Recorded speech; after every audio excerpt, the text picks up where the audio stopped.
karena ini mengalir uangnya sampai ke pucuk. Namanya pucuk ini kalau di direktorat ya ujungnya kan direktur gitu. Kalau di pendeputian ujungnya ya deputi, terus begitu kan, seperti itu. Menteri Pak. Ya, Kalau kementerian, kalau di kementerian ya ujungnya menteri, kementerian ya. Jakarta Amateur News. Kasus dugaan korupsi kuota haji kembali menjadi sorotan publik.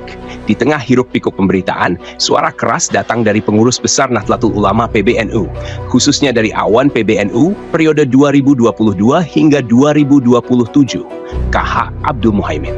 Ia menegaskan bahwa Komisi Pemberantasan Korupsi KPK harus segera bersikap tegas dengan menetapkan tersangka dalam perkara ini. Alasannya sederhana namun mendalam. Keresahan yang dirasakan warga Nahdlatul Ulama, mulai dari para kiai sepuh hingga masyarakat akar rumput, kian hari kian membesar. Menurut KH Abdul Muhaimin, penegakan hukum dalam kasus ini sudah seharusnya dilakukan denganlah nyata, bukan sekadar wacana yang ditarik ulur. Ia menyampaikan dengan lantang, kita mendukung dan patuhi penegakan hukum. Segera umumkan tersangkanya, supaya tidak ada kesan KPK memainkan tempo yang membuat resah internal NU, khususnya warga. Pernyataan tersebut menjadi penegasan bahwa warga NU menginginkan kepastian hukum, bukan drama berkepanjangan yang justru menimbulkan spekulasi liar. Sikap ini menurutnya sangat penting, karena bila KPK tidak segera mengumumkan siapa yang terlibat, maka akan muncul persepsi bahwa lembaga anti rasuah itu sengaja membiarkan bola panas ini menggelinding. Lebih dari itu, KH Abdul Muhaimin bahkan mengingatkan bahwa kelambanan KPK bisa dianggap sebagai upaya merusak reputasi NU secara kelembagaan.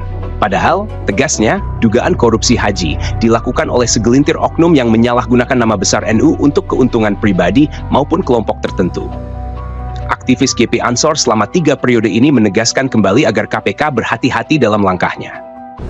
Di PBNU itu ada ratusan ulama kiai yang murni berkhidmat untuk NU. Mereka orang soleh.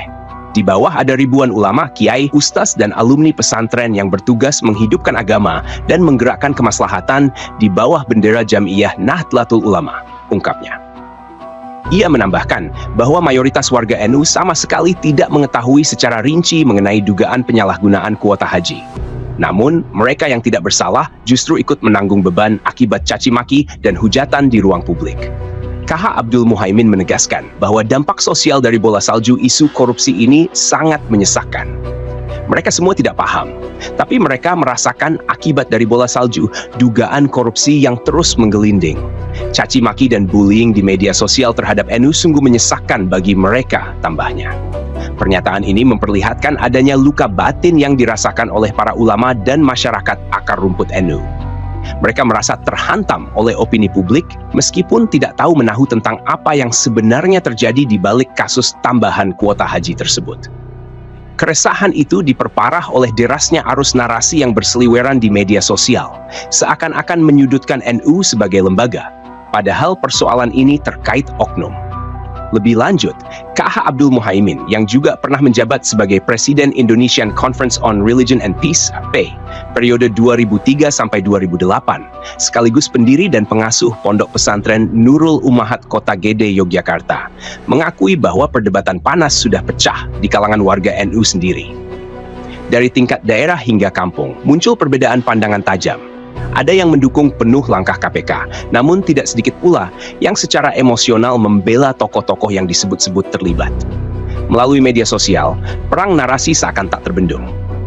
K. Abdul Muhaimin menilai semua ini terjadi akibat ketidakjelasan langkah KPK yang hingga kini belum juga mengumumkan siapa tersangkanya. Situasi ini membuat wargamu terjebak dalam praduga dan spekulasi liar. Dugaan penyimpangan terkait kuota tambahan haji 2023 hingga 2024 menjadi bahan bakar panas yang memecah opini. Ia menegaskan kepada KPK segera tetapkan tersangka, jangan dibikin serial drama. Jadi, siapapun yang terlibat segera dibuka dengan terang benderang, meskipun melibatkan pemimpin tertinggi PBNU sekalipun. Pernyataan keras tersebut mencerminkan sikap konsisten. Tidak ada kompromi dalam menegakkan hukum.